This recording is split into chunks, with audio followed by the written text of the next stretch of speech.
Welcome back to Cut the Nets. Kevin and Brady here with you as always. One of the more exciting episodes of the whole season, honestly. March Madness is here. We spent a lot of time talking about teams, or March Madness is coming, rather. We spent a lot of time talking about teams and seed lines and who's going to win and who can win. But after March Madness, the NBA draft will come. And that is one of the most exciting events if you're a basketball fan because you watch college and then you watch the NBA and you see how the best players in college translate through to the NBA. So we have the second edition of our big board. Top 40 players ranked out for the NBA draft this summer. Brady, I know I'm excited to run through this. I bet you are too. Why don't you give the people a little update on how you are, what you're up to, where you're going since we talked to you last week? Yeah, I'm very excited. I mean, this list of guys controls my happiness for however long, although only an extent of it. I'm going to Europe soon, so I'll be watching Jason Tatum's return at about 2 a.m.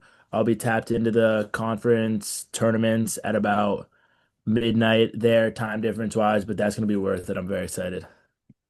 That's right. So, without wasting any more time to kick it off,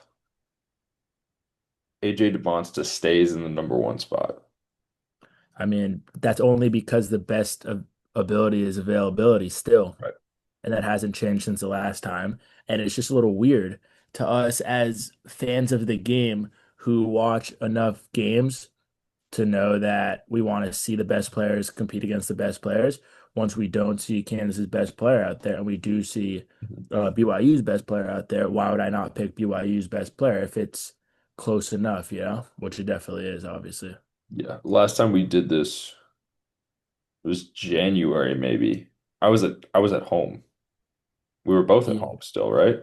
Yeah. So it's been 2 months since we made our first one.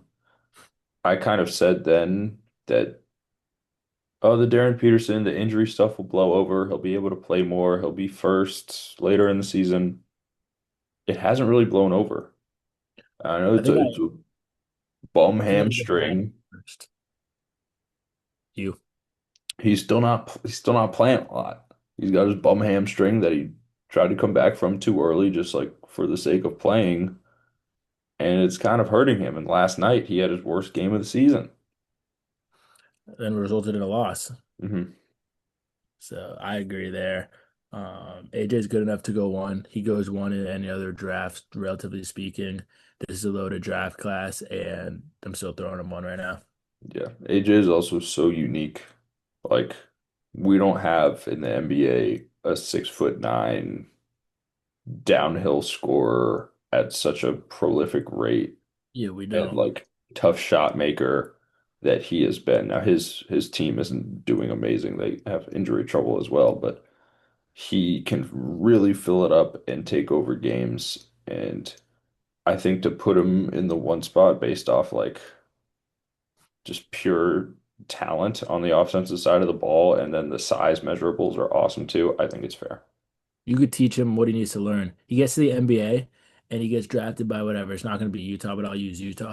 And he's got Keontae George and Laurie Marketing next to him. He's got to learn how to pass the ball, Hmm. And once they teach him how to pass the ball, they put 10 pounds on him. Then you really are not getting fired as a GM for drafting AJ that band, so you never Yeah. are. If if he goes to like the Kings, he won't learn how to pass. No, he doesn't need. Or They're yeah. not going to teach him anything. He'll Yeah. be exactly what he is right now. They don't teach anyone in Sacramento. But I wouldn't wish the Kings upon my worst enemy. They're going to be pick four and mess it up or something.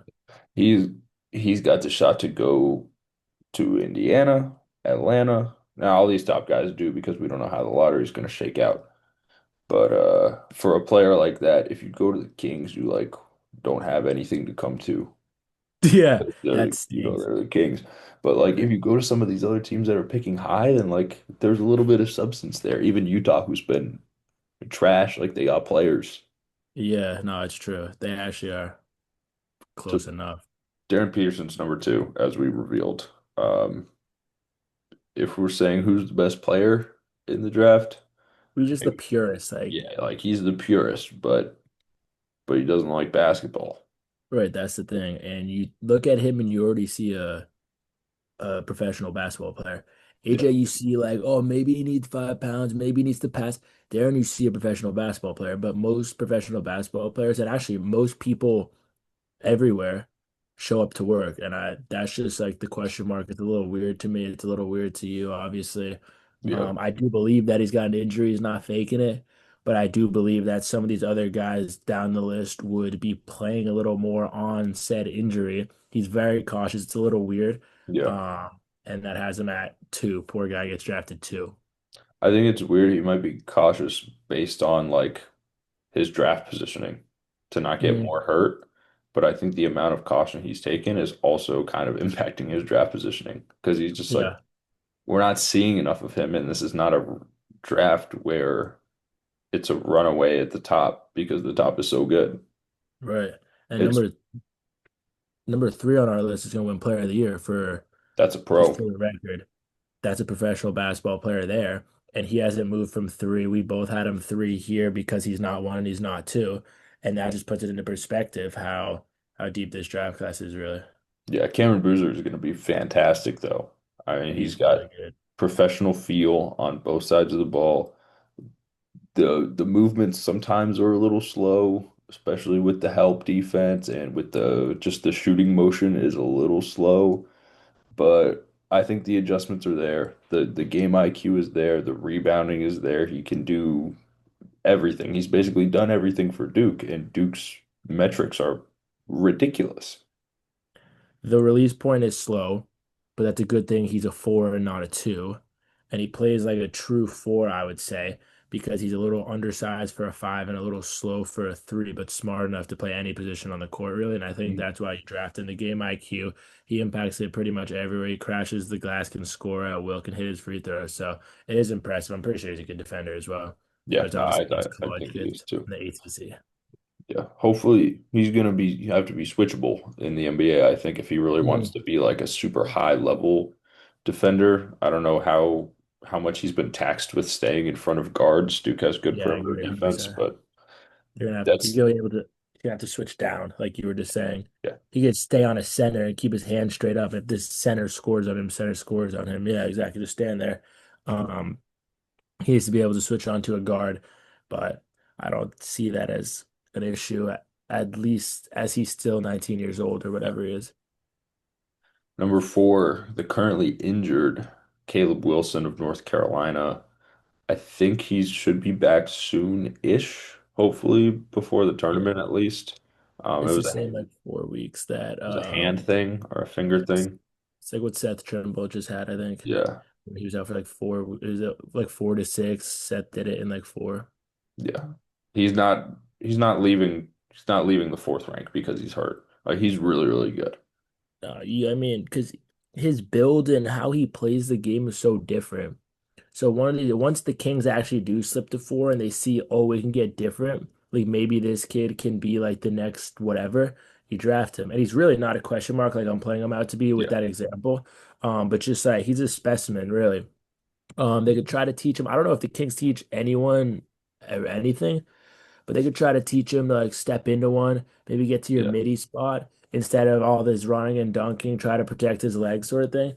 But no, that's a good player yeah. for If sure. he could shoot, that would be remarkable. But Yeah, but basically everything inside 12 feet is very refined. The athleticism, obviously, which helps him on the rebounding end.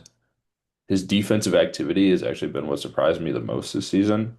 I thought he was kind of just a I want to dunk all the time type of guy, yeah, but he's like his hands are active. I mean, he's got them long arms, so they should be. But yeah, he's very, very involved on defense for himself, and at his size, being 6'10" with a wingspan that's got to be 7 feet as the yeah. second tallest guy on the floor, that could be really helpful. I agree. Well, 5 through 8, we have a string of four guards. Yeah, and I think what we have here is correct. I don't I don't Did know we if agree? this is the order they will go in though. I think, all right, we can get, where do you think changes before we even get to where it is?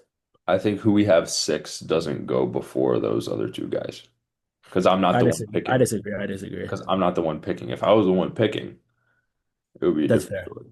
So Kingston Let me Flemings is number 5. He's the best of them.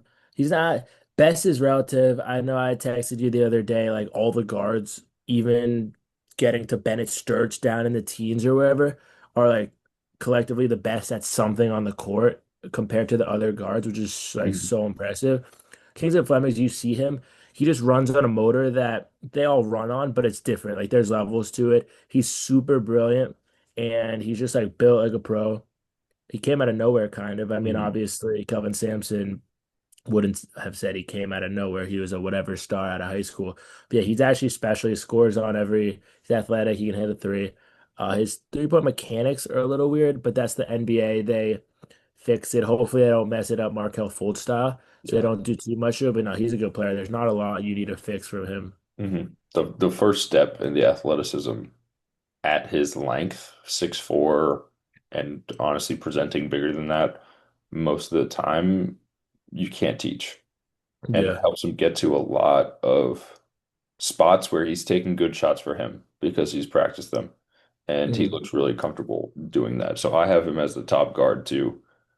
Our rankings show Darius Acuff Jr. from Arkansas as number 6. This is the one where I was saying the NBA GMs, I don't know how they feel about him. 6'2", 6'3" from Arkansas. A lot of the points are out in transition, so it kind of skews some of his numbers, but I think He's the as best as passer. as a lead guard, he's tremendous.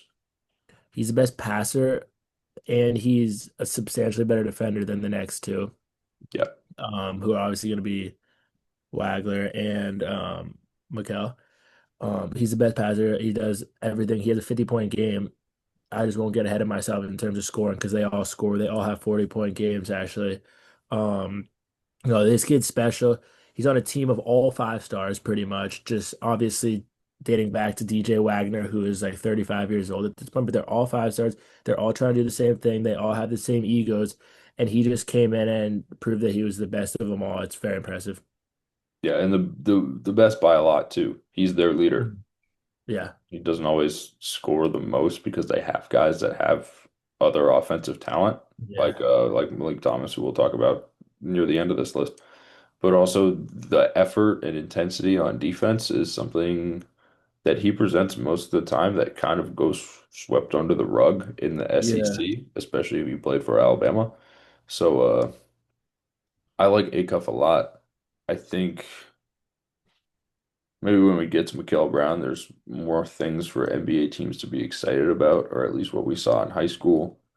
Um, Keaton Wagler is probably the biggest I can't talk, biggest success Success. story from Definitely. this season because of how much he's jumped. That's a kid. I know I said I knew Kingston Flemings. I didn't expect this from him. Keenwalga, I didn't know. I don't think many people know I knew him. I know he was like Kansas Player of the Year in high school. He was rated like ranked like 130 or like one to like somewhere outside of the 100s, but top Mhm. 150. And he comes in, earns it somehow in over the summer. Underwood liked him, and he literally just proved it. It's his team right now. He's about 15 years old, he looks like, and he just goes. And Yeah, he's thin, but that's because he looks as tall as he is, really. So I don't know what we have him weighing in at 185. Yeah, he's thin, but NBA gets him to 195, and then he's not getting bumped around. It doesn't look like he gets bumped around in college right now, anyways. Obviously, there's levels to it once you get to the league, and he's a good player. He does a little bit of everything. yeah, I think the shooting translates right away. I think due to kind of the lack of size and having to play a more physical game, the interior scoring and like dribble penetration stuff might take a little bit. So we saw against Michigan, who is sized like an NBA team, he kind of struggled to do his thing. And the three pointers were there, but things were harder on him because he's not the biggest, strongest guy. But the ball handling has been a pleasant surprise. The three-point shooting, like I just said, is phenomenal. Yeah. And Um, I know Illinois was the number one rated offense maybe yeah, the 2 years ago when efficiency. I checked last, efficiency wise or net wise or whatever it is. And he runs that offense. So obviously, I'm not going to act like there aren't parallels there, but Yeah, the efficiency is tremendous. definitely. Mikel Brown Jr. from Louisville, number 8. came in the preseason as the highest ranked guard, not named Darren Peterson. Has had some up and downs. He's missed some time with injury. There's been some inconsistency. There's also been 40-point game. I think he has the highest upside out of everyone that we've named so far in terms guards wise, obviously. Mhm. And he also has the most holes out of everyone that we've Yeah, I named so agree. far. And so I think the way he impacts the game is very hit or miss, and that's why poor guy's only at 8, right, smack in the middle of the lottery, making however many millions. But I do agree with how we have the guards averaged out. I do also agree that maybe a team is bad enough to try to draft that upside over the we've already seen Acuff do this, but can he score 20 in the NBA? Brown's gonna be able to score 25 in the NBA, then have 7 points the next game, sort of thing, is how I evaluate these players. Um, but I just think he's a great player. He has that 40-point game, he has that a zillion assist game. He can do everything on the court. Yeah, I said Brown could be drafted higher for similar reasons because he's 6'5". He's a tall one. The shooting is prolific. The athletic build to be good on defense is for sure there, but we haven't seen it. We've seen flashes of what he can be, but not a complete package of what we want him to be yet this season. And it's going to slide him down a little bit, but he's shown enough to where I think top 10 is probably almost a guarantee for him. Yeah, definitely. And I think if he didn't miss these games, then who knows? I mean, Right. obviously. Um, But yeah, no, I agree absolutely. It's a good player that this team will get. The Mavs will get one of the four guards, by the way. Yeah, for sure. They're in the market for that. They're already like getting rid of Jones and whoever just to make space for it. I think they want a cuff I saw, but I'm probably getting NBA centelled, you know. We got number nine, Hey. Yaxel Lendeberg from Michigan, looking to be either have turned or just about 24 on draft night. I mean, It shouldn't matter. the reason you draft this guy is because he's on like the fastest offense and he's built like a linebacker. And if you can put those two to and he can now shoot. So and he can jump and dunk. And he plays good defense. But I'll just stick to the first two. If you can draft someone with that physique that zips up and down the court and wants to be there and has these videos leaking to him that he hates whatever team, and then he goes and like beats the team while they're all Mhm. chanting at him and this and that has 20 whatever points, then that's a guy that I personally want on my team. Now there are guys under him with better shots. There's a guys under him with better crossover, guys under him better shot blocker sort of thing. Um, but he really puts everything together. He's pretty, I don't even know what he's bad at. Maybe he has a bad free throw. I don't even think so. This is not the senior that like lacks size or is just a good passer or the senior big that lacks foot speed and obviously will not be a great NBA player. This is the senior that can play fast paced, like you said, can score on three levels, can defend multiple positions. I mean, what else could you want? No, it's He's true. And just there, yeah, this older. guy like Braden Smith can only pass. He's the opposite of this. He's a worse passer than Braden Smith, obviously. Worse, whatever, than the next guy, but he's collectively better than them all because he does everything. If you were to average out everything, add them together, he might have the highest score in college basketball. Yeah, I think so. And the numbers in terms of efficiency and contributions to winning for him on a very good team like Michigan are pretty serious. It's true. Yeah, if he goes and wins, that is big time. To It'll be round out because of the him as top well. 10, Oh, he's a good player. we got LeBaron Philon from Alabama. He's a guard. He's a sophomore guard, a little bit thinner and less inclined defensively than the four that we have 5 through 8. But his kind of get to the bucket mentality over the past 2 years we've seen is pretty damn good.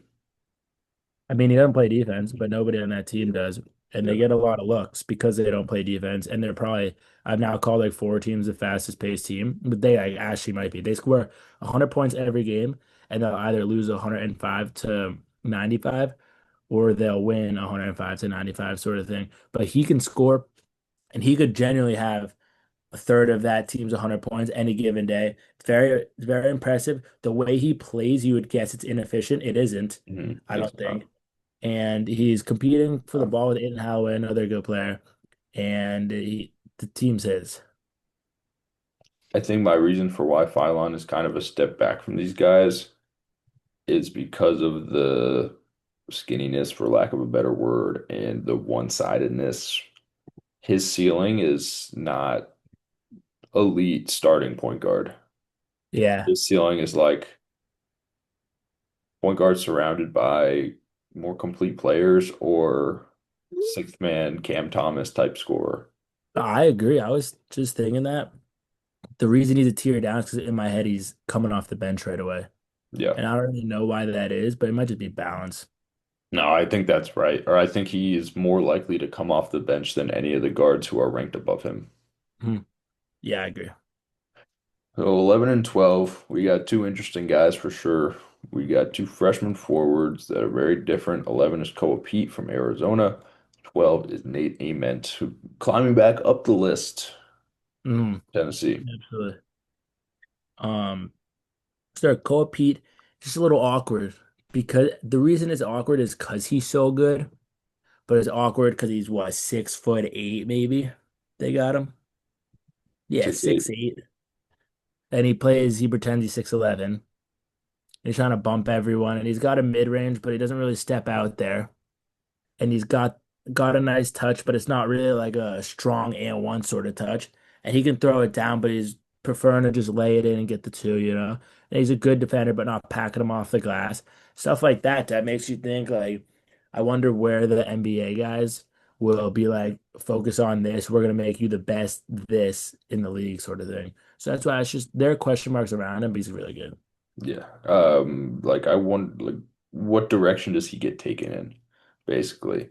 Like, are you gonna score a little bit and have a diversified profile and ability on offense? Or are you Colin Murray Boyles, where you're just Right. gonna use your size and then if you get a dunker spot dump off or a chance with your back to the basket, that's gonna be how you score. I think Yeah, Cole Pete going downhill can be a little more than that. But you said it perfectly that he still is kind of a little stuck in his own positioning and his own body. But the athleticism and what he can do, I think, is enough to convince someone to add him to their mix as a lottery pick. Maybe a team that already has some more positional definitions or some more perimeter scoring, something like that. I agree. Nate, Man, amen. It's been pretty good actually, and it's been better than we would have admitted for the whole season. Just the way that he goes about putting a stat sheet together. I mean, his build's a little awkward for the complete inverse. He seems like he's a little too tall for his game because he's not windmilling nothing. He's not going up strong, but he's also a little too thin. Like, it's just a little weird, but they'll figure that out. I do like his game. I think they may drop him a half a position in the NBA. See if he can be a tall three. See if he can just move a bit less awkwardly. Stop with the, oh, I'm only going to take mid ranges and see if he can really put his head down. He doesn't need to be a three-point shooter, but they'll probably have to pair him next to a shooting guard on that team that can really let it fly if they do drop him. But he's a pretty good player. You check on him. He was getting a lot of hate early in the season, and he's up to like 17 and change. He's got all those rebounds too. He's helping Tennessee win games. I think the 3-point shooting for Nate Omen is something that I thought was going to come along a little better. Yeah, So I agree. that would be my biggest worry. But the rebounding, especially for him, he's playing in a bigger league in the SEC. The rebounding has been a plus. Getting to the lane has been a plus. Obviously, he's a guy that might need a couple more pounds at his thin frame, but he's looked pretty good, and he's still got kind of the jewel of being a freshman stud that NBA teams are willing to take a chance on. I think its only issue is he was ranked a little too high coming Yeah, out of high school. If he wasn't number five, which is where I think he was, and was in turn like number 11, and now we're talking about him getting drafted at 11 or where 12, then there's no issues. He wouldn't have gotten the hate earlier on in the season. But no, I respected. He heard the noise. He answered. He's always at the line, but he's not Mhm. like an SGA type of player. If he can get to the line at your size and you get to the line, you better hit it. Another big riser coming in at 13, Braden Burries from Arizona. I used to be tapped in with him at Strive for Greatness High School. On LeBron's Instagram story, he used to post Brady Hmm. Birds every single day. Burry scores 50 points while Bryce Maximus scores 11, and they played Bryce the whole game, sort of thing. But I knew this kid was a stud, and he came into Arizona. He went into Arizona, and that team's obviously loaded. They're a very good team. They could win it all. And he was just a little freshman, well-coached team. I mean, the freshman's not just gonna step in and take over, you would think, and the freshman stepped in and took over. So it's very impressive. He can score wherever he wants. He gets to the rim, he's quick, and his shot is very pretty. Yeah, I won't spend too much time repeating what you said, but the shot creating looks as good as anyone at moments, and he hits off balance, quick catch threes. He makes tough layups. He does impressive dribble moves to get to his positioning in the paint. Like the progression from this season has been fantastic. He's deserving of lottery consideration. I agree. 14, we have Hannes Steinbach, freshman big guy from Washington. Really not much has changed about him. Um, the offensive profile, it could be something more than like a interior post guy that is stretching out to threes a little bit here. The rebounding is fantastic, of course, but he's going to be a solid center option for someone looking to shore up their interior. He's a double-double machine, and he's young. So I don't see a team that needs a big. I don't see why you don't take him. His footwork's nice. And I haven't seen much on him. I've watched his games, and he's just been the same like 16 and 11, throw him on the Boston Celtics, but he's gonna be gone too early sort of player. I don't know what he's best at. I don't know what he's worst at. I just know he's a very good player. His stat sheet's filled. His team's not very good, but he's not gonna wait around to transfer to a better team and take over college. Number 15, a little bit of a riser since the last list, I think. Thomas Howe from Florida. I know you like him a lot, Brady. Yeah, I think he's the beast. I mean, sometimes GMs act like the junior is a 35-year-old. Mhm. I think you take the junior when you see the junior as the best fit for your team, and somewhere around this 12 to 15 range, he's got to be the best fit for someone. He does a little bit of everything. He's built sort of like not like Yaxel, but similar to how Yaxel is built for the league. He's already built for the league sort of thing. You take him, he can do everything. He's leading his team. They're probably the best right now, just in terms of heating up. They're ranked five. They just put up 120 points. It's no surprise because he's on the team. And I just think he can add a lot on both sides of the floor at his big frame. He's not a one, he's not a five. He's right in the middle. People draft wings, people need wings. You can turn a three to a two, you turn a three to a four sort of thing. So there's just the variability from him that might be needed in the NBA or obviously will be needed in the NBA. Yeah, he's another example of an older guy that doesn't play like he's old. Yeah, Like he looks like he has some good adjustability to the way that the game is played based on the shooting and the switching positional versatility stuff, which his athleticism and length allows him to do. So I think this would be a good spot for him. I think he could have a pretty impactful NBA career within a rotation of a team. I agree. After that, we got the young guy, Braylon Mullins, freshman sniper from Connecticut. I would say this is a good spot for him because you always need shooting. You can't win a basketball game without the basketball going through the hoop. Right. And he's good at that. And three is more than two sort of thing. And he spaces the floor. So if you could throw him next to like a Giannis type of player, which they're gonna have a higher draft pick than that, obviously. But if you can throw him next to someone like that, then he's a very, very valuable player. My question marks come as to whether he has more to offer, which is sometimes not necessary, and that's why he's all the way up at 16, which is even low in relative to some mock drafts, but who really knows? I think he's a little one-dimensional for me, and obviously for you. I'm curious what you think. Yep. No, I agree. I mean, I haven't seen much beyond the three-point shooting. I haven't watched a ton of UConn this season, but the defense keeping up with NBA speed and NBA size is for sure going to be a concern. The putting the ball on the floor is going to be a concern. Sometimes we see guys like this, and I know Reed Shepherd's different, but like Reed Shepherd had the ball in his hands a lot more at Kentucky than Braylon Mullins has at UConn because Braylon Mullins is next to two pretty good guards. Yeah. So I think the question of what are you beyond the fact that you can make threes pretty well is what's holding him back from being as high as some of these other guys, but also he just hasn't really gotten the chance to do that for Dan Hurley because Dan Hurley's not going to take a chance on, like, Yeah. It's can you dribble? I don't know. Dan Hurley's going to shoot right. you. Yeah, the second you can't dribble and you try to dribble, then you're off. And then Yeah. you're transferring to wherever. Yeah. After Mullins, we got the old guy that plays like an old guy, Bennett Yeah. Sturts from Iowa. Well, he plays like an old guy quite literally because he moves so slowly, but it's more so that he controls the pace of the game, which is very impressive. But at the same time, it's not more so that at all. It's just like it can come off as a little awkward. That being said, he scores like a professional. Hmm. So it's very impressive watching him. I'm not sure about his defense. I know Iowa's dropped some games like Maryland that like how do you lose to them? We're like Northwestern, whereas like or like Penn State, whatever.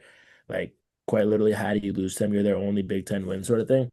Um, so maybe he's just very ball dominant, which only the coach would really know. I don't watch enough Iowa basketball games. But no, he's a good player, just moves a bit slow for me. Yeah, the playmaking shooting combo is pretty great, honestly, and Absolutely. that's something that NBA teams all need. But if you kind of lack pace or athleticism, then you're only going to need it in spurts or for a few minutes at a time. Like it's not a starting point guard profile in today's Mhm. NBA, but he does some things as a point guard floor general that are definitely going to be appreciated. Yeah, 100%. Now, another huge riser, mostly on the part of my rankings, It's all you. is Dalen Swain from Texas. He's a junior. He's a little bit on the older side, but he's a wing kind of point guardy hybrid at 6'8". And the isolation scoring numbers for Dalen Swain are fantastic. He doesn't have a ton of help on this Texas team. He's got the ball in his hands most of the time. Getting downhill against SEC competition has been very impressive. And even as he's perimeter oriented, he's still getting to a good amount of rebounds. So I really love the ability to score for himself, the ability to be active in the rebound game and other aspects of the floor, even as a perimeter player. And I think he's deserved quite a serious upgrade in draft talks because of how he's played and how he's been able to control games mostly all by himself. Agreed. 19 is the spot for freshman center from Houston, Chris Sinak. I think I have Chris Sinak higher than who we ended up putting at 20, which we'll get to, but we've watched a good amount of Houston. What do you think? Who do you think is holding Chris Sinak back from being a lottery pick? I think his shot he's trying there and he gets him up. He's allowed to shoot him, but I just think he's a little unpolished there. He tries very, very hard in terms of crashing the glass a team that a thing that teams need. And I Hmm. think he's a good rebounder. I think he's very young. He's just a bit raw for me. Yeah. So I think this is a good spot for him. Obviously, it might have been a little higher at the start of the season. Um, but his team's a bit crowded. Obviously, Flemings is taking a bunch of the show. They have a zillion returners that make it hard for him as well. But he's doing his thing. I just think it's the unpolished shot while trying to shoot. You know, if he was like a Shaq type of player, then I wouldn't worry about it. But he's not exactly that. So Yeah. I think he's doing his thing too. I would love to see maybe some more intentional screens. yeah, I know it's hard. You don't want to really roll off of them super hard when you have Kingston Flemings on your team who loves to get downhill, but that would be something that would go a long way for the NBA because almost every action is started with a pick and roll at the top or a yeah, I pick and agree. something. And then at 20 to close out the first half, we have Jaden Quaintance, who was in the top 10 in the first installment of this list. He's still not even 19 years old, center from Kentucky. Great defensive activity, rebounding, shot blocking, finishing at the rim. but he doesn't play. No, I mean he doesn't play. We have no idea when he did play. It was like 5 points, 5 rebounds. Everyone knows he's better than that. It's not necessarily like a Mark Pope point fingers sort of thing Yeah, because he was out there. He's not the type that would take over a game. He's the type that would be like, I forget who did it, like 0.0 whatever, 10 blocks sort of thing. I yeah. think his wingspan is just ridiculous. Um, so you draft him, but this is the big like Colin Murray Boyles sort of pick that I was seeing, where it's like, wow, you're a freak defender. Let me take you. I have no clue at all what you do besides defend. I'm There's just no pre, offense. yeah, I don't know. I think teams are a little predetermined that he's going to get drafted and don't have real reasoning because they think he's raw enough to develop him. He's a sophomore, got hurt freshman year. He's still young. Um, but I just don't know what people draft him for and be like, I want this besides his long wingspan. So he's probably another player that sits behind, hopefully for him, whatever team like the Kings throw him right at the four right away are in trouble, but no Yeah, disrespect. He probably sits behind a player that's already a good defender, learns a little bit, and fills in. It's not that big of a gap when he's eating those minutes, I would think. But yeah, I don't really know what we take him for. What about you? yeah. I don't love him. I think the defensive activity could be awesome.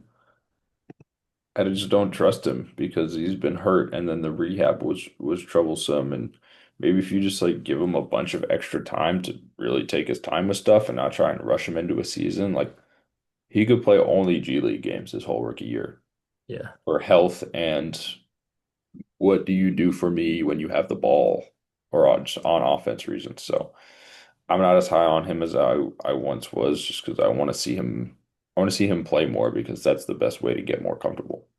definitely. 21, we have Pat Gongba from Duke, the center, who's actually been improved since the last time we've done this list because he looks like he's really in control of a lot of things from the center spot, especially on defense, just being able to see things and have good activity and good help defense and good challenges. Yeah, I mean, I know I don't like me a lefty big, but I don't really know the difference between him and Badunga and like whoever else we have down the list sort of thing. So I think you might have had Gongbo a little higher than I did. I don't think he's a bad player. I don't think any of them are necessarily bad players. But it's just hard for me to differentiate them right now, besides the fact that I obviously know who Gongba is on Duke and Badunga on Kansas and whoever on whoever. Just in terms of evaluating them, who should be league, who can be league, whatever. I'm not really sure. Yeah, I think his athleticism is like a step away. I like the screen setting for the most part and the basketball feel to have the ball in his hands and also see things without the ball in his hands has been pretty good, and it's part of a reason. He's not like the biggest dunker in the whole world or getting all the rebounds ever, but he's part of the reason that Duke has been super efficient because he's been so consistent in just Starting his five on the best team. presence on the floor. Yeah, absolutely. Number 22 comes out as Cameron Carr, sophomore guard for Baylor. This is basically just all scoring right here. Yeah, I've been following along with his stat sheet, and it's always been like 21 a game, and it's always been the same like microwave type of scoring. So I don't know who his player comp would be if I looked him up, but I just think of him as like a Cam Thomas sort of get him up, let's score now, let's score quick, and then eventually impact the game on in other facets, but that's how it is, or that's how it at least appears. He's good enough, 20 whatever a game, and you do look into him. Yeah. The scoring numbers you kind of can't look past, but it's another situation of like where you fully as a basketball player, especially in the NBA against better competition, we're not really sure yet, but he does have talent. 23, this is a guy I was pretty high on compared to the last list is Ade Mara, center who Where do you're I have him? obviously familiar I had with. him a little lower. Yeah, 7'3" from Michigan. The passing is something that's been getting people going, especially from his size and his position, kind of being able to be an offensive hub. Obviously, his finishing at the rim is aided by his height. The pace is it's whatever. He's not the most athletic, fastest guy in the world, but again, kind of similar to Gong, but like the defensive understanding is pretty solid. He's actually such a good player. He's such a good passer. He said he's so long, and you can't teach how long he is. You can't teach how tall, how big he is. And that's why someone just got to take him. Yeah. You got to just take this guy at some point. 24, Christian Anderson from Texas Tech. They had a bad loss without their superstar anymore. Christian Anderson's another good like shooting playmaking combo point guard. He's a little bit undersized. He's already a sophomore, which I know shouldn't really matter, but he's another guy who I think, and tell me if you agree with this, his ceiling is backup point guard for the most part. Yeah, I mean, calling that the ceiling is rude, but that's exactly what it's going to be Yeah. with him. They give him 6'3". He's not 6'3". I could tell you that for free. Um, I'm interested to see how he carries Texas Tech in March, obviously, especially with the player of the year out. Um, I just think he does everything very well on the court as a point guard. He's definitely a point guard, opposed to being like, should we move him to more wing? He can dribble well, he can pass well, he can shoot well. But there are question marks, and I think he's going to be a backup point guard, hopefully to a point guard that needs some subs here and there. He can prove it and see what he can do. But 25, Tunde Yesufu from Baylor, who the scoring numbers are actually better than you would think. Like yeah, he's scoring close to 20 points a game. I know Baylor's very star reliant, but he's been putting together a pretty solid freshman season. I've watched him a bunch. He's exactly the 6'6", 215 that he calls himself, 6'5" actually, and he defends well. But he defends a little less well than I thought, and he scores way better than I thought. And I think that's a net positive. But Mhm. obviously, he might have been like smelling lottery earlier in the season. Now he's not. But that also has to do with that he's arguably best on the team. He's not the best on the team necessarily. Mhm. And his team is not great. And there's just factors like that that linger. But he's been doing his thing. He's controlling his own fate to whatever extent. Yeah, I think he's put himself in a solid position and like he does things, especially if the shot will translate for him, that is attractive to an NBA team. The ability to be a good athlete, guard multiple positions, dribble honestly a little bit, definitely more than we expected. So I think even no matter if like the fit for him is at pick 17 or the fit for him is at more like in the 24, 25 range, he could be set up pretty well. I agree. Next, we have Kareem Lopez from the You New got Zealand this. Breakers. I've barely watched him. I watched like some highlights. He's a good athlete. He's built very well for the league, which is always how this goes. He's got the build. Um, he shouldn't dribble. Can probably defend a couple different positions. The rebounding's been pretty solid because he's got a good vertical. That's about all I got. I mean, I'm he's sure he'll be a been Boston Celtic and they'll turn him into some glass crashing machine that's not allowed to dribble and can put up yeah, a max of 4 shots a game sort of thing. yeah. He Um, looks pretty attractive though because he's yeah, he's young and he's got the size and he plays against grown men already. yeah, So 27 and 28, I'll let you take the lead on because you watched both these guys a good amount and we both had them in similar spots, just flipped around each other. yeah. Um, Jojo Jefferson, he's a stocky dude. You could probably play him at whatever position you need. You look at his stat sheet and it says like 16 points, like all these assists, all these rebounds, like he's Westbrook sort of thing, just like Walmart Westbrook. But that's not how he plays at all. The way he plays is a little awkward compared to how he passes the ball, supposedly with all these assists, the way he scores the ball. He's on a good team. He's a leader, which is something that he probably won't be, but can translate to the league. Just once he gets drafted as a rookie, he's not going to be telling Jason Tatum what to do, Wemby what to do, etc. But he's a very good player. And then I'll go to Morez. Um, he does literally everything. He's the same sort of thing where he is super strong, good at offense, better at defense, and always is running up the floor. He had that game against Illinois the other day. There were signs they were holding up where it said, God knows what about his name. Hey, he was a clown, this and that. Every time he touched the ball, he had 20 some odd points. That's very, very attractive to an NBA GM. He could also be he's just going to be a four. I would think, but he's a quick forward. Team likes him at that forward position. He runs, he jumps, he does whatever. He's probably not gonna ever need to shoot the basketball. But should he need to get to the line, he hits his free throws, and that's what a forward needs to do, sort of thing. So they're Yeah, both my stocky, good players that are versatile. my 2 cents on these guys is Jefferson's got a little more like offensive skill, albeit Definitely, a little bit of collegey offensive skill. So Johnson set up as a really good prospect because he's got the rebounding on lock for sure and the athleticism on lock for sure, kind of no matter who he plays against. And it's going to be a definitely. consistent product because you're not relying on him to shoot or score too much. You draft Morez, and you're looking for 9 and 5 spark Mhm. plug, power forward. We already have our star point guard on the team, sort of thing, Mhm. and I think he'll give it to you. Yeah, I agree. We got Tyler Tanner at number 29. He went for like 40 yesterday against Ole Miss. They almost lost. He carries the team. Um, he has a lot of weight on his shoulders with the team he's on right now. They've Yeah. overachieved. They're very good, but they're very good because of him. He's very good. He's also shorter than they give him. 6 foot flat. They I don't only think give he's him a 6 foot. yeah. No, I don't think he's taller than me. But 6 foot flat. I mean, that's obviously why he's down at 30. If he was any of these 6'3" whatevers, we would be talking about him right by Sturts, by Phylon in that group because his numbers probably look the same. His team's numbers look the same, etc. He does a lot of everything. He's a good defender as well. They were talking about him for Defensive Player of the Year. Um, in the SEC, I assume he gets all these steals. He must.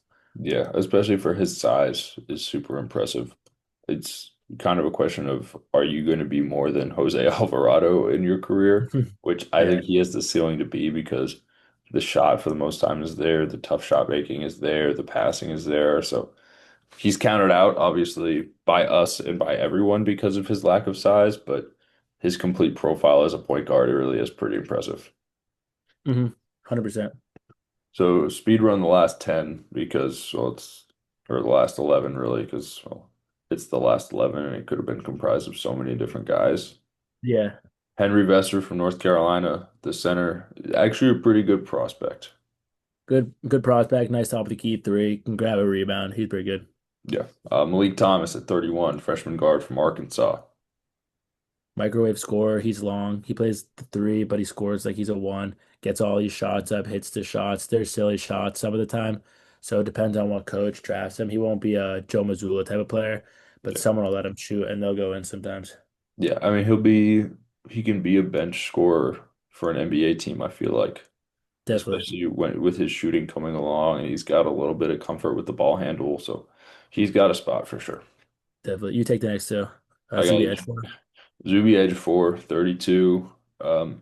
Big guy, a little bit of undersized center from St. John's, but his interior presence is very good. This is kind of the area where you draft a center because one of your centers is going to get hurt and he just ends up playing some minutes on accident. And Zuby Ejiofor is not really like a big built for the NBA, but his track record and his stats from college have been really good. Um, Flory Badunga, number 33 from Kansas, left-handed center, of course, but he's like slightly more built for the NBA based on what he does. Maybe if he was right-handed, we'd be a little more excited about him. Yeah. Um, the polish around the rim and the scoring and stuff is not awesome. The screening and rolling is though, so that's something to pay attention to is doing like the little things that a backup center would want to do. Floyd Redunga's pretty solid with that stuff. Um, I'll kick it back to you for 34. This guy's pretty exciting actually. Yeah, Buko Corey, 34, is the best scorer I've ever seen in my whole life. I honestly don't even really know why he's not considered for like top 20, but I guess we're not considering him either. He scores at will. Stanford's honestly not horrible. They've won games that they need to win. They've lost some games here and there. I'm not sure if they're a March team necessarily, but he's a March player. He's a professional. I don't think so either. But he's a professional player. He'll get in some games off the bench and he'll put up however many points. He's not Pritchard level, but he plays sort of like Pritchard. Yeah, my favorite thing about him too is that his best games have come against like better teams. Like it'll be, Definitely. oh, Good point. Stanford upset this team. No way. How'd they do it? 38. Ruger Corey had 44,000 points. Yeah, His best games come against good competition, so I think his offensive ability will translate whether he's more of a G leaguer to start off or if he's playing NBA rotational minutes. definitely. To you, 35, Malachi Moreno. Malachi Moreno. He's a young guy with a lot of size that's shown in spurts that he can do things well. The Is as defense, I big as mean, advertised. the defense is sometimes a little late, but most of the time he's on time to his positioning. The rebounding has been pretty good. You can't really like build offense around him for sure. I think he could still develop into being like a fine accessory big guy to an offense. Yeah, But being a freshman that was pretty well touted going into Kentucky, he's kind of turned his season into something that NBA scouts can look at and see something with. I agree. Isaiah Evans, Hezihim, Slim Reaper, whatever he calls himself on 10 different social medias. What do you think? Isaiah Evans wouldn't play for me, but he will get picked. He honestly will probably get picked higher than 36 Yeah, because just the ability that he has of making hard shots. I mean, I've said this before. I might have said this about him honestly recently, but hard shot makers are hard shot takers, and sometimes taking hard shots looks a little stupid if they don't go in. So I'm worried about his volatility. Some games he's not the most dependable guy, especially on defense. He's not the most dependable guy, but he does have a skill, and it's catch and shoot, and it's mid ranges coming at odd angles off one dribble. Like he's got the ability to do those things on offense that not everyone in this class does. So I think that's something he's got going for him. I agree. On 37, Amari Allen.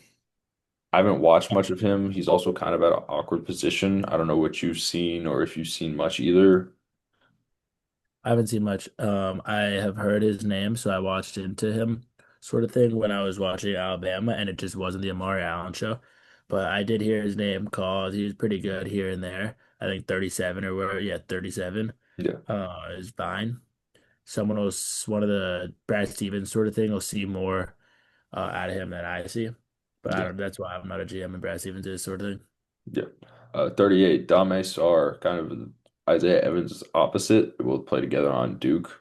Yeah, French, 6'8", super long and thin, but an awesome defender. He's played really good defense kind of the whole season. He's played really not good offense most of the season, though. He used to be a first round prospect, but the three-point shooting has been kind of just okay. He should not really be putting the ball on the floor, but again, like he's got a skill in length and switchability and defense that is definitely going to be attractive. I agree. He's super thin but super long. You're not going to play him at a in a role that he needs to bump anyone around. He's a fine player, good player even, but more so he's a very necessary player. So he'll get drafted somewhere early second round. 39, Braden Smith, Purdue's point guard, one of the best college passers of all time.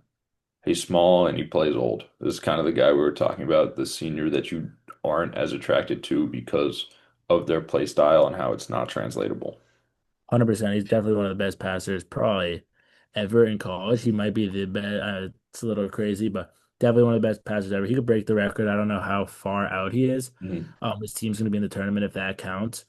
He's a winner. He helps teams win, but he's also 100 years old and he's very stuck at one thing that he does well, and that's where he differs from some of the guys Mhm. that we talked about earlier, like you had just said.